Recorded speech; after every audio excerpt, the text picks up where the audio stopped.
Breaking news చూస్తున్నాం. కేంద్ర మంత్రి బండి సంజయ్ కొడుకు హనీ ట్రాప్ లో పడ్డారు. బండి భగీరథ్ లక్ష్యంగా మైనర్ అమ్మాయి ప్రేమ వల విసిరింది. అయితే కరీంనగర్ పోలీసులకి ఆశ్రయించారు బండి భగీరథ్ ఫిర్యాదుతో కేసు నమోదు చేశారు కరీంనగర్ 2 టౌన్ పోలీసులు.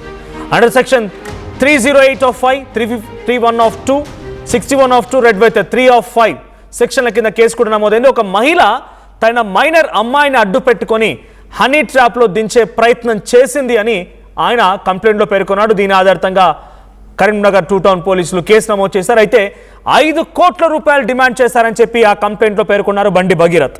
ఈ ఫిర్యాదులో ఆయన చాలా క్లియర్గా మెన్షన్ చేసిన ఇంకో అంశం ఏంటంటే, భయపడిపోయి ఆల్రెడీ 50,000 రూపాయలు కూడా ఇచ్చాను, అయితే 5 కోట్ల రూపాయలు ఇవ్వకపోతే తాను చనిపోతాను అని చెప్పి, అంటే బలమరణానికి పాల్పడతాను అని చెప్పి బ్లాక్మెయిల్ కూడా చేసిందట ఆ మహిళ. సో ఒక మైనర్ తన కుమార్తెను అడ్డుగా పెట్టుకొని బండి భగీరథ్ని ఇబ్బందులకు గురి చేసే ప్రయత్నం చేసింది. సో బండి భగీరథ్ గతంలో కూడా ఇటువంటి సంఘటనలు ఈ కుటుంబం పాల్పడింది.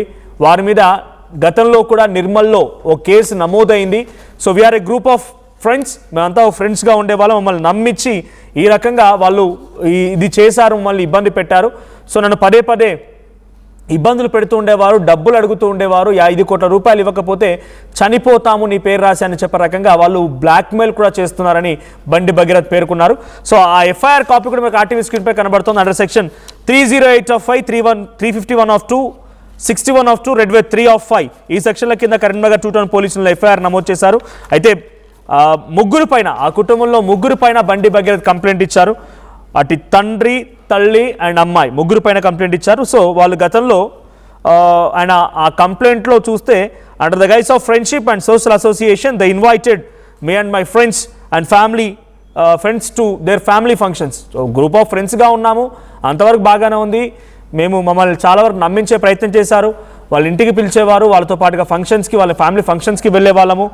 సో ఇదంతా జరుగుతూ ఉన్న తరుణంలోనే ఒక్కసారిగా నన్ను డబ్బులు అడగడం మొదలుపెట్టారు, బ్లాక్మెయిల్ చేయడం మొదలుపెట్టారు. నువ్వు కనుక డబ్బులు ఇవ్వకపోతే నీపై తప్పుడు కేసులు బనాయిస్తామని కూడా బెదిరించేవారు.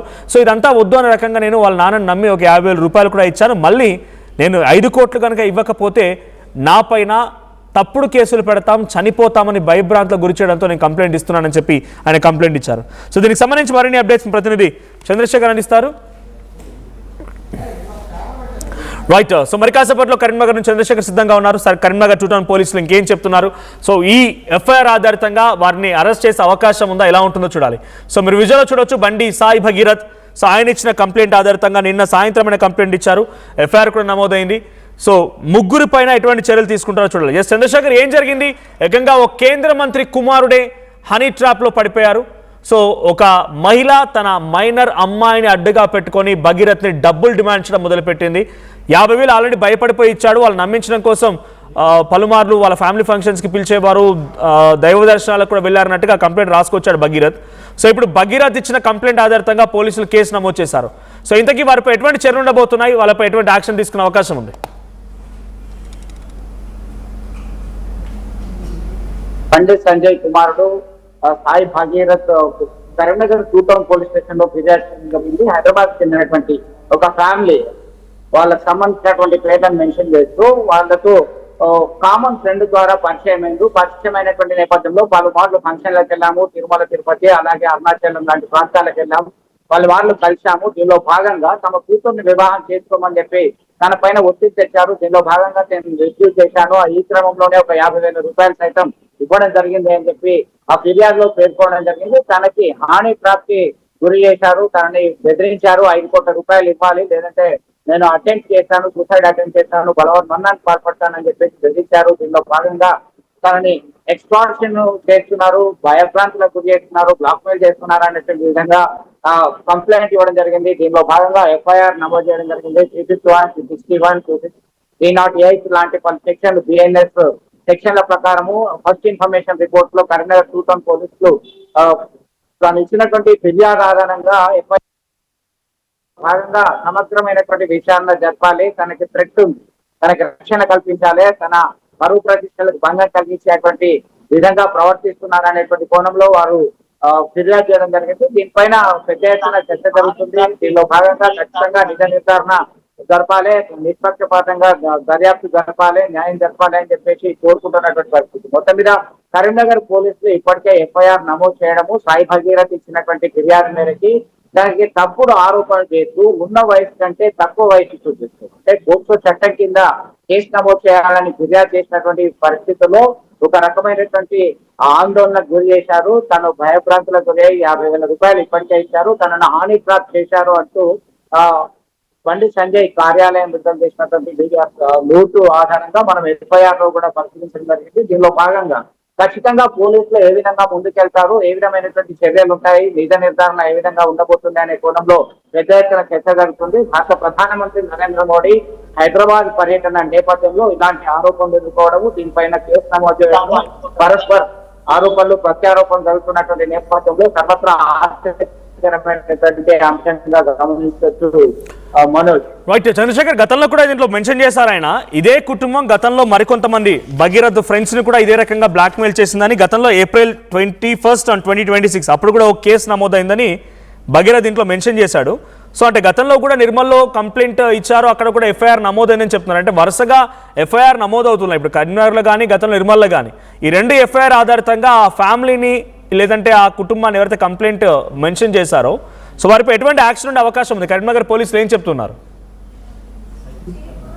ఖచ్చితంగా వీరు ఇచ్చినటువంటి ఫిర్యాదు ఆధారంగా ఒకవేళ నిజమైనటువంటి ఆరోపణలు ఉంటే వారు నిజ నిర్ధారణ తప్పుతారు, నిష్పక్షపాతంగా చర్యలు ఉంటాయి. ఖచ్చితంగా ఇతన్ని భయభ్రాంతులకు చేసి హానిప్రాప్తికి పాల్పడేటువంటి పరిస్థితి ఉన్నట్లయితే చట్టం ప్రకారం చర్య తీసుకుంటా ఖచ్చితంగా శిక్ష ఉండబోతుంది అని చెప్పేసి పోలీసు వర్గాలు చెప్తున్నారు. దీనికి సంబంధించినటువంటి ఆరోపణలు ప్రత్యారోపణలు కొనసాగుతున్నటువంటి నేపథ్యంలో కేంద్ర హోంశాఖ సహాయ మంత్రి హోదాలో ఉన్నారు, గతంలో బీజేపీ రాష్ట్ర అధ్యక్షుడుగా ఉన్నారు. కరీంనగర్ ఎంపీ బండి సంజయ్ కుమార్ పైన ఈ విధంగా చేస్తే తనకి రావాల్సినటువంటి లబ్ధి చేకూరుతుంది అనేటువంటి ఉద్దేశంతోనే ఇలా బెదిరింపులకు పాల్పడుతున్నారు, ఎక్స్ట్రాక్షన్ చేశారనేటువంటి కోణంలో ఫిర్యాదు పేర్కొనడం జరిగింది. మేము పూర్తి స్థాయిలో విచారణ జరుపుతాము, ఇచ్చినటువంటి ఫిర్యాదు స్వీకరించాము, ఎఫ్ఐఆర్ నమోదు చేశాము, పలు సెక్షన్లు సైతం నమోదు చేసినటువంటి విషయాన్ని గుర్తు చేస్తున్నటువంటి పరిస్థితి. ఆన్ రికార్డ్ గా ఇప్పుడు పోలీసులు మాట్లాడడానికి సుముఖంగా లేరు, దీనిపైన త్వరలోనే పూర్తి సమాచారం అందిస్తాము మీడియాకి అని చెప్పి పోలీసు వర్గాలు చెప్తున్నటువంటి పరిస్థితి ఉంది. మొత్తం మీద ఈ పరిస్థితికి సంబంధించి సాయి భగీరథ్ ఇచ్చినటువంటి ఫిర్యాదు మేరకు మాత్రము చర్యలు ఖచ్చితంగా ఉంటాయి. ఏం జరిగింది అనే కోణంలో విచారణ జరుపుతాము. సాయి భగీరథ్ కామన్ ఫ్రెండ్ ఎవరు, ఎప్పుడు వెళ్ళారు, ఎన్నిసార్లు వీళ్ళు ఆ సోషల్ యాక్టివిటీస్ లో పాల్గొన్నారు, తిరుమల కావచ్చు, అరుణాచలం కావచ్చు, వెళ్ళినటువంటి పరిస్థితి ఏంటి, ఇతను 50,000 రూపాయలు ఇవ్వడానికి కారణం ఏంటి, దానికి ఉన్నటువంటి ఆధారాలు ఏంటి, ఆ తర్వాత 5 కోట్ల రూపాయలు ఎందుకు డిమాండ్ చేయాల్సి వచ్చింది అనేటువంటి పూర్తి స్థాయిలో మేము విచారణ సమగ్రంగా జరుపుతాం, చర్యలు తీసుకుంటాం.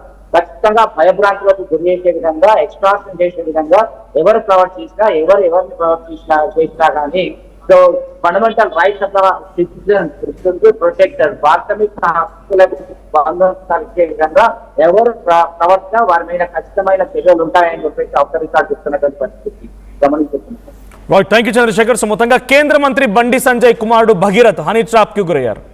ఆయనని ఓ కుటుంబం వేధిస్తోందని, డబ్బుల కోసం డిమాండ్ చేస్తుందని ఒక మైనర్ బాలికను పట్టుకొని తన తల్లి ఆ మహిళ పదే డబ్బులు అడుగుతూ ఉండేదని, 5 కోట్ల రూపాయలు ఇవ్వాలని, లేదంటే తప్పుడు కేసులు మీపై పెడతాము, మీ పరువుకు నష్టం కలిగిస్తామని రకంగా బ్లాక్మెయిల్ చేస్తూ ఉండేవారని చెప్పి భగీరథ్ ఆ కంప్లైంట్లో పేర్కొన్నారు. ఇప్పుడు భగీరథ్ ఇచ్చిన కంప్లైంట్ ఆధారంగా కరీంనగర్ 2 టౌన్ పోలీసులు కేసు నమోదు చేశారు.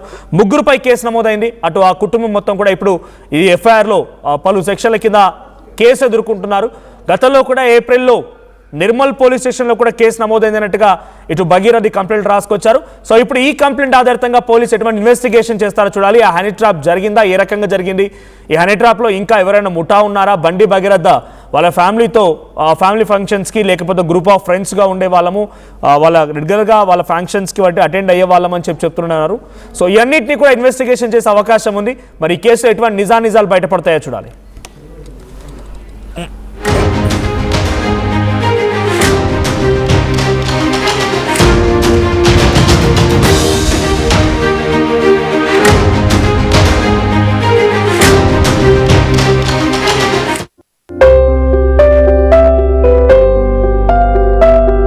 చిన్న చిన్న ఆనందాలు 35 ఏళ్లుగా నా జీవితంలో లేవు.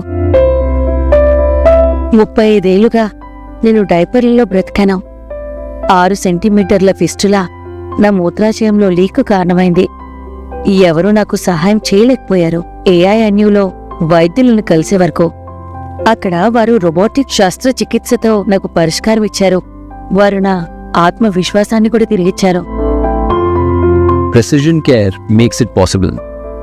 The Center for Robotic Surgery at AINU